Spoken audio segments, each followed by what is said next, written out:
Hello! Today I'm going to show you how to bind some really simple notebooks. We use these in our homeschool all the time as main lesson books. I'm using some copy paper that's about 17.5 inches by 11.5 inches, and we're just going to be folding this in half and stapling it down the middle. But if you don't have paper this big, then I'll show you a different technique a little bit later on in this video. So I'm going to cover the outside of this notebook in this beautiful yellow construction paper that's by Canson. I picked it up from Michael's a few years ago. It's higher quality than the normal construction paper. It's going to hold up really well. So I've rough cut this a little bit larger than the paper that's going to be on the inside, but I'm going to clean up the edges using my paper trimmer. So I just want to make sure that I measure correctly because I eventually will make a series of mistakes that causes this book to take a bit of a different turn. But I'm going to fold this in half, and as I'm doing this, I decide that I'm going to use my Martha Stewart scoreboard to give it a nice clean line down the middle. And this is where I make my first mistake, because I measure the paper and I need to measure or I need to score a line right down the middle of this piece of paper, and I actually score in the wrong place. And so I begin to score here and I don't realize my mistake, and then I fold the construction paper in half, and then I'm staring at it thinking, what did I do? But that's okay. I am just going to take it over to my paper trimmer and I'm going to cut that little extra piece off. But in doing so, I'm also going to have to cut down the white paper that's going to be on the inside. But I make another mistake right here where I trim down this the yellow paper to 11 inches, and as I said earlier, the white paper is actually 11.5 inches.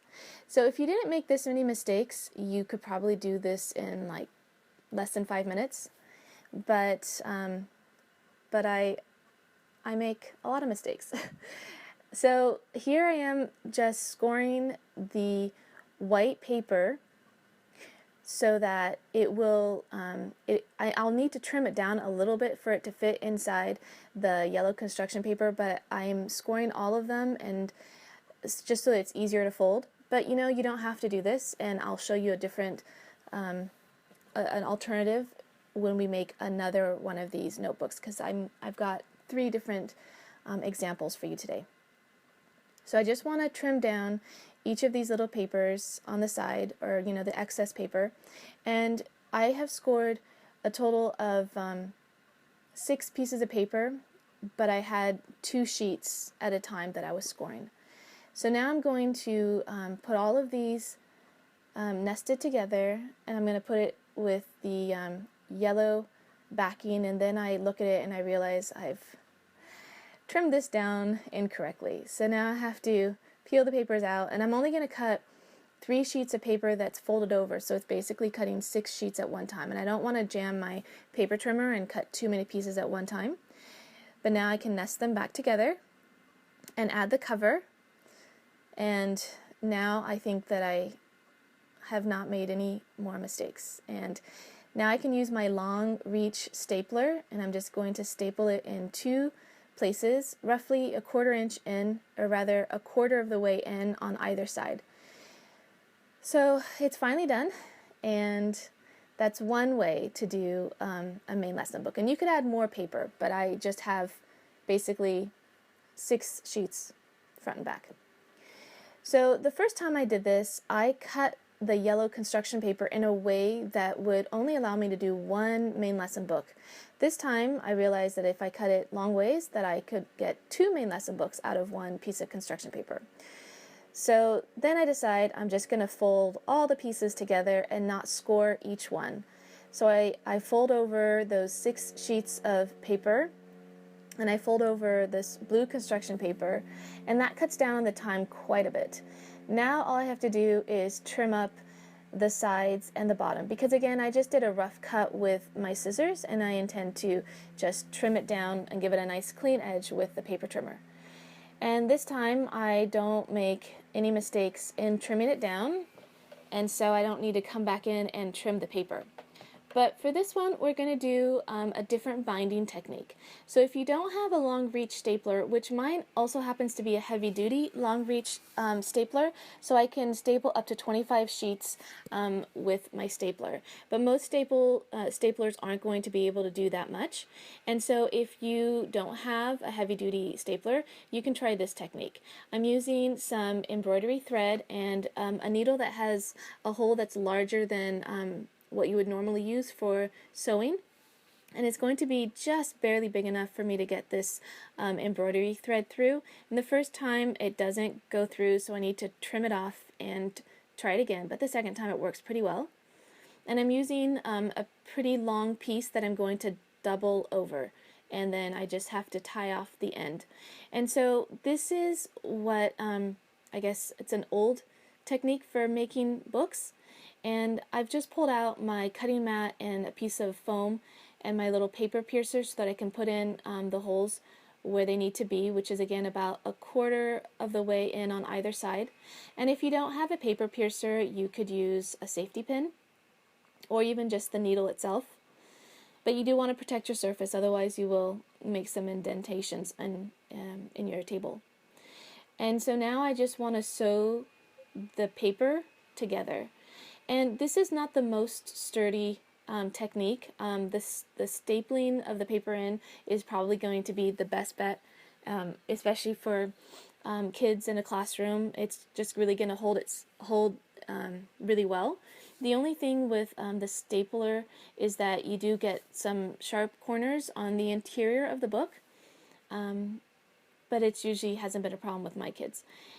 And so here I'm just going to sew the paper in to the blue construction paper about 2 times, and then I just want to tie it off on. I tied it off on the outside, but it wasn't such a nice look for the outside of the book, so then I tied it off again on the inside, and that way the knot is just kind of concealed on the inside of the book. And then that's it. And so this one was pretty simple and just not as sturdy. And it will end up being slightly larger since I didn't make any mistakes with the blue one.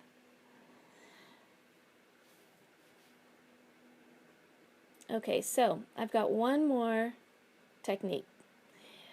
So I have this linen tape here, which is has like a glue on one side, and then the other side is just without glue. I've got some drawing paper, so if you don't have the large paper, you can use smaller paper. And then I've got some construction paper that I've cut down that's roughly the size of the drawing paper. So you could use print paper, just copy paper, and you could just use some cardstock, or you don't even have to have a cover. I mean, you could decorate a cover with, your child's drawing. And I am still using my long reach heavy duty stapler, and I'm using my paper trimmer to trim down the construction paper, and I'll also need to trim down the drawing paper that's going to go on the inside. So I'm just counting up about 10 sheets of paper, and 10 sheets of paper can probably be stapled with a normal stapler, but if not, you can just use a smaller amount of paper.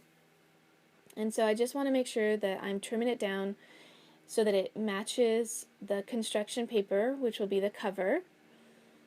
And this one will end up being smaller than 9 by 12. And you could do this 8.5 by 11 just and use regular printer paper if you wanted to. The drawing paper is a little bit heavier than printer paper, so I like the feel of it a little bit better, and it's a little bit of a nicer texture if you're going to be using color pencils. So I've just put the construction paper on the outside, and now I'm just going to give it 3 staples right on the edge.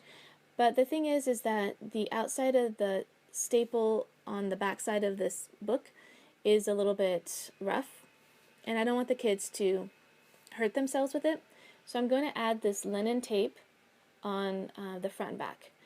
And you could use masking tape if you wanted to, or even painter's tape, but I had this and it's pretty sturdy. So I've just removed one of the papers on my desk, and this multicolored paper below is covered with contact paper, so I can easily do painting or watercoloring, or in this case adding water to the adhesive back of this linen tape.